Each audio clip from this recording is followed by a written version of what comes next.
Assalamualaikum warahmatullahi wabarakatuh. Saya Fatin Kuturnada NIM 190703053 akan memaparkan ringkasan dari hasil webinar seri 2 Ekologi Laut, Ekosistem Terumbu Karang, Ekosistem Lamun, dan Ekosistem Mangrove untuk memenuhi tugas ujian tengah semester dari mata kuliah Ekologi Perairan dengan dosen pengampu Bapak Ilham Zulfahmi MSI.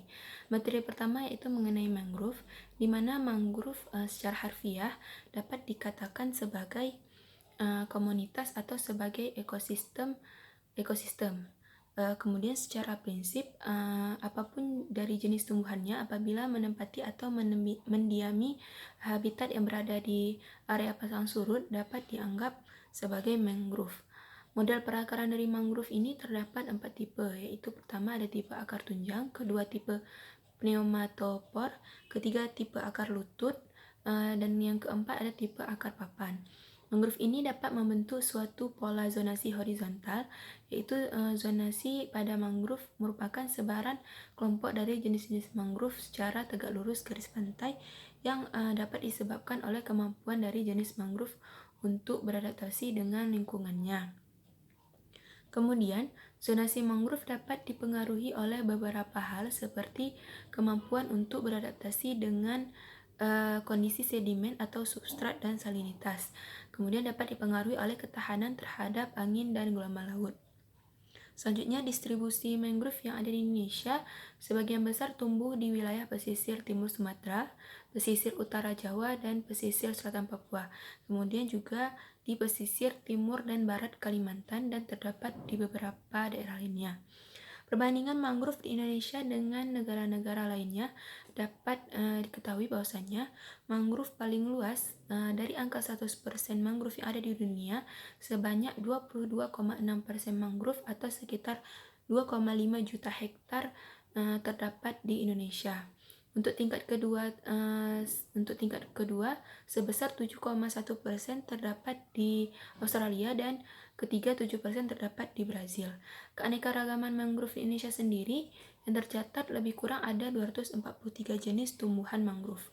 Selanjutnya materi kedua mengenai lamun. Ekosistem lamun yaitu suatu sistem ekologi padang lamun yang di dalamnya terjadi hubungan timbal balik antara komponen biotik dan komponen abiotik hewan dan tumbuhan. Lamun sendiri merupakan tumbuhan tingkat tinggi yaitu Anthophyta yang tumbuh dan hidup terbenam di lingkungan laut, berimpang, berakar, dan berkembang biak secara generatif dan vegetatif. Biodiversitas di dunia terdapat 60 jenis, sedangkan di Indonesia terdapat 15 jenis lamun. Keragaman tertinggi lamun di Indonesia terdapat di wilayah timur Indonesia. Fungsi dari ekosistem lamun ini ada 5, yaitu yang pertama fungsi fisik, yaitu sebagai peredam gelombang, penahan abrasi, filter air asin menjadi air tawar. Dan yang kedua fungsi kimia, yaitu sebagai proses daur ulang, sebagai penghasil oksigen dan menyerap karbon dioksida, dan sebagai pengolah limbah dari hasil industri. Yang ketiga, fungsi biologi yaitu sebagai tempat mencari makan, berlindung, berpicak bagi organisme. Keempat, fungsi ekonomi yaitu sebagai penghasil pupuk hijau, sebagai bahan baku kertas, penghasil bibit ikan. Dan yang kelima, fungsi lain atau wana wisata, yaitu sebagai daerah wisata alam, konservasi penelitian, dan pendidikan. Selanjutnya materi ketiga mengenai terumbu karang. Ekosistem terumbu karang berasal dari biota laut yang menghasilkan kapur, terutama oleh hewan karang dengan hewan-hewan lain yang hidup di dasar laut atau kolom air. Hewan karang sebagai penyusun utama terumbu karang yang terdiri dari polip, yaitu bagian lunak, dan skeleton, yaitu bagian yang keras.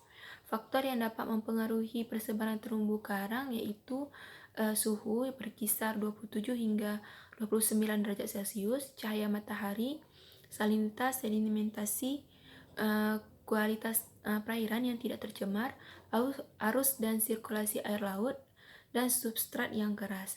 Adapun fungsi dan manfaat dari terumbu karang yaitu dapat sebagai benteng alami untuk melindungi pantai dari abrasi atau hempasan ombak, tempat tinggal, berlindung, mencari makan dan memijak ikan, dan untuk biota laut lainnya. kemudian sebagai gudang keanekaragaman hayati dan dapat sebagai penunjang kegiatan penelitian dan pendidikan. Letak Indonesia yang berada di segitiga terumbu karang dunia, terdapat sebanyak sekitar 569 jenis karang yang dapat dijumpai di Indonesia. Demikian ringkasan dari hasil webinar seri 2 Ekologi Laut, Ekosistem Terumbu Karang, Ekosistem Lamun, dan Ekosistem Mangrove yang dapat saya sampaikan. Terima kasih. Wassalamualaikum warahmatullahi wabarakatuh.